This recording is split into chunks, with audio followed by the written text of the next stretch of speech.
Masih di Kompas Petang, Saudara, Presiden Joko Widodo segera bertolak ke Malang, Jawa Timur untuk menyerahkan santunan bagi korban tragedi sepak bola di Kanjuruhan. Menko Polhukam Mahfud MD menyebut, Kamis lusa Presiden Jokowi direncanakan akan menyerahkan langsung bantuan bagi para korban. Masing-masing keluarga dari 125 korban yang meninggal akan mendapatkan 50 juta rupiah. Sementara terkait tim gabungan independen pencari fakta, Presiden memberi tenggat waktu 1 bulan untuk mengungkap kasus kericuhan Stadion Kanjuruhan yang memakan korban 125 orang. Pertama, tim pencari fakta itu diminta segera bekerja, kalau bisa tidak sampai 1 bulan. Sudah bisa menyimpulkan, mungkin hari Kamis lah, mungkin Presiden ke sana akan dikoordinasikan.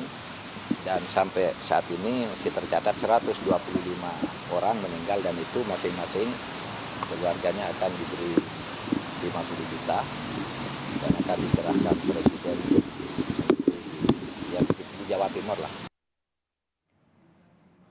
Tragedi Kanjuruhan yang memakan korban 125 jiwa berdampak dicopotnya Kapolres Malang AKBP Ferly Hidayat. Kompolnas menilai pencopotan AKBP Ferly Hidayat dari jabatan Kapolres Malang akan mempermudah penyelidikan. Diketahui Kapolres sebagai penanggung jawab keamanan tidak mengeluarkan perintah menembakkan gas air mata saat kejadian. Belakangan penembakan gas air mata untuk membubarkan massa justru berujung tewasnya 125 orang. Memang Kapolres menyatakan sama sekali tidak ada perintah untuk melakukan penembakan dengan gas air mata. Memang fungsi gas air mata untuk mengurai massa, tetapi itu tidak diperintahkan dalam kaitan ini, sehingga ketika sekarang ternyata ada, sekarang Propam dan Barreskrim sedang melakukan pemeriksaan kepada semua pihak yang terlibat, sehingga 9 anggota yang BRIMOB itu dicopot semua. Panglima TNI Jenderal Andika Perkasa berjanji segera mengumumkan prajurit yang terlibat kekerasan di Stadion Kanjuruhan. TNI tengah menggelar investigasi, namun Panglima meminta kepada masyarakat mengirimkan video bukti kekerasan untuk membantu penyelidikan. Itu kan sangat jelas tindakan di luar kewenangan.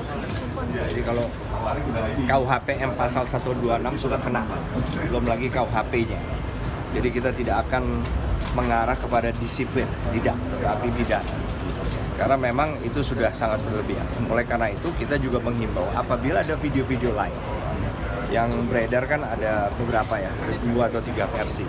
Tapi kalau ada video lain yang juga memperlihatkan secara clear, kita akan bisa menindaklanjuti sebanyak mungkin. Bagaimana sebaiknya pengusutan tewasnya ratusan supporter Arema dalam tragedi sepak bola di Stadion Kanjuruhan? Sudah bergabung Ketua Indonesia Police Watch Sugeng Teguh Santoso. Selamat petang Pak Sugeng, terima kasih waktunya di Kompas Petang. Pak Sugeng, ini kan Kapolres Malang sudah dicopot. Kemana arah pengusutannya ini sebaiknya untuk dimulai, Pak Sugeng? Saya mendapat informasi kasus pengusutan ini sudah naik penyidikan. Ya. Betul. Artinya ada peristiwa pidana, kalau saya melihat peristiwa pidana matinya 125 orang karena satu tindakan kelalaian, ya. Tindakan kelalaian itu dalam bentuk yang saya melihat sebab akibatnya adalah tembakan gas air mata yang mengakibatkan para penonton kemudian menghindar dan bertumpuk-tumpuk dan meninggal.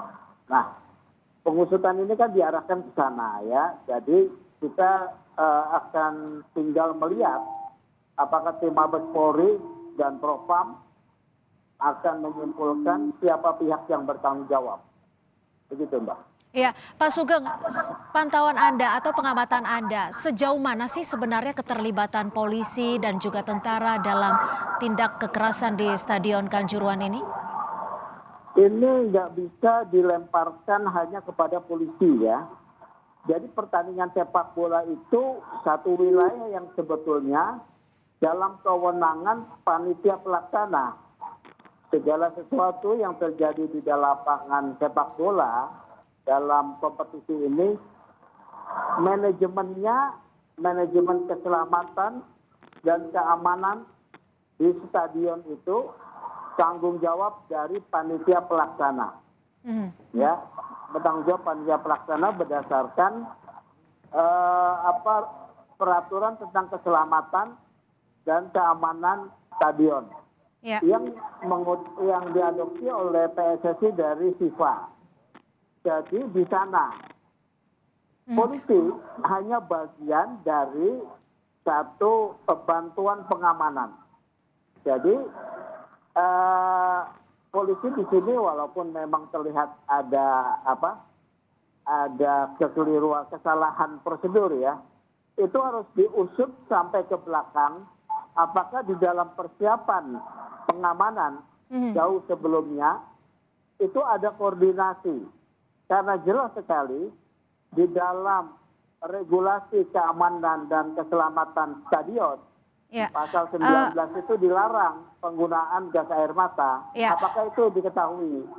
Ya, Pak Sugeng, apakah ini artinya Anda ingin menggarisbawahi bahwa sebenarnya dalam kasus ini yang bertanggung jawab porsinya lebih besar adalah panitia pelaksana dan tidak ada kesamaan persepsi dalam pola pengamanan? Karena kita tahu sebelumnya bahwa kepolisian meminta untuk pertandingan dilakukan pada sore hari, bukan malam hari.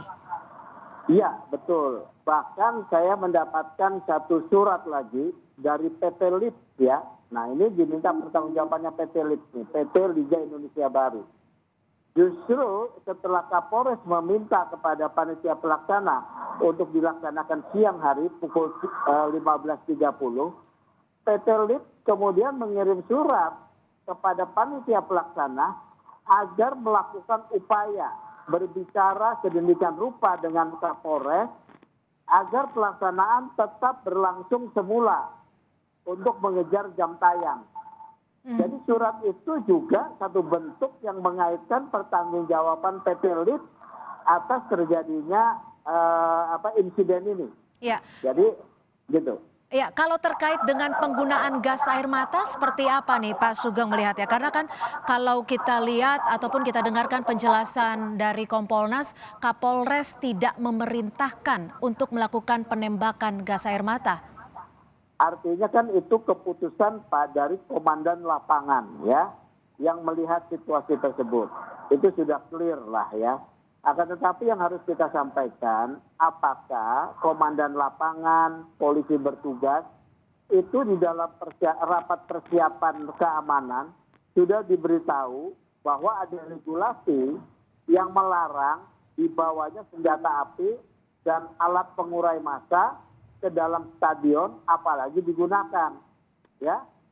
Kalau di dalam rapat persiapan itu diberitahu, ya, artinya memang seharusnya sudah tahu.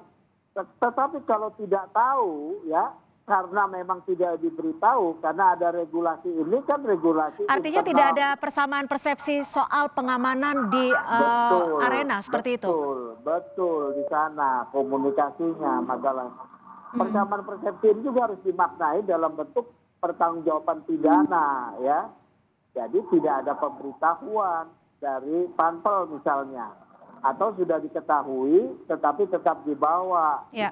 Karena kan konsepnya pengendalian massa kan seperti orang mungkin menghadapi demo, padahal ini bukan. Ya. Ini adalah Tapi kalau pertandingan yang sepak bola. memerintahkan untuk menembakkan gas air mata, ini Anda tadi menyebutnya komandan lapangan yang menembakkan gas air mata ini, apakah bisa dipidanakan? Oh ya bisa. Ini ada teori pidananya ya. Teori pidana conditio sine qua non itu ya. Jadi akibat dari gas air mata dilontarkan, orang kemudian melarikan diri, kemudian tertumpuk-tumpuk ya. Itu Adanya kalau yang mati. memerintahkan, Anda menyebutnya yang memerintahkan bisa saja dikenakan pidana. Kalau yang menembakkan? Ya iya sama Mbak ya. Memerintah Meskipun hanya berdasarkan perintah, Pak Sugeng. Iya ya, misalnya nah ini ada pendapat teori ini ya. Jadi kalau perintah jabatan ya bisa saja itu menjadi alasan pemaaf ya, alasan pemaaf ya, karena perintah jabatan pasal 49 kalau tidak salah ya, yang memerintahkan yang kena gitu ya, karena itu memang perintah jabatan karena untuk mengurai massa misalnya seperti itu. Mhm. Tapi di satu sisi Pak Sugeng, ada juga jika memang gas air mata ini tidak ditembakkan, jangan-jangan kerusuhannya ataupun kericuhannya akan lebih parah lagi. Yaitu satu pengandaian, karena kita sudah lihat situasinya sebetulnya kerusuhan itu ada di tengah lapangan, bukan rusuh lah ya. Sebetulnya satu situasi yang bisa dikendalikan, tetapi ada satu tindakan yang tidak dilakukan sesuai SOP-nya, yaitu satuan keamanan, ya petugas keamanan maupun kepolisian kita bedakan ya. Ya. Kepolisian dengan petugas keamanan yang dikelola oleh panitia pelaksana dua pihak yang berbeda. Dan juga tambahan dari tentara itu TNI, itu mereka harusnya bergerak dalam satu kesatuan utuh ya, tidak tercerai-berai. Satu kesatuan utuh yang tugasnya menjaga para pemain untuk tidak diserang. Itu saja. Kalau misalnya para supporter itu melakukan tindakan teriak-teriak, anarkis tapi tidak mengakibatkan serangan terhadap jiwa, tidak perlu dilakukan tindakan penggunaan kekuatan di dalam tugas kepolisian sesuai peraturan Perkap Kapolri tentang Baik, artinya tidak perlu melakukan perlu penembakan gas air mata ya. Dan artinya harus ada kesamaan persepsi dalam metode pengamanan khususnya di arena pertandingan. Terima kasih Pak Sugeng Teguh Santoso, Ketua Indonesia Police Watch IPW. Selamat petang. Terima kasih sudah bergabung bersama kami di Kompas Petang.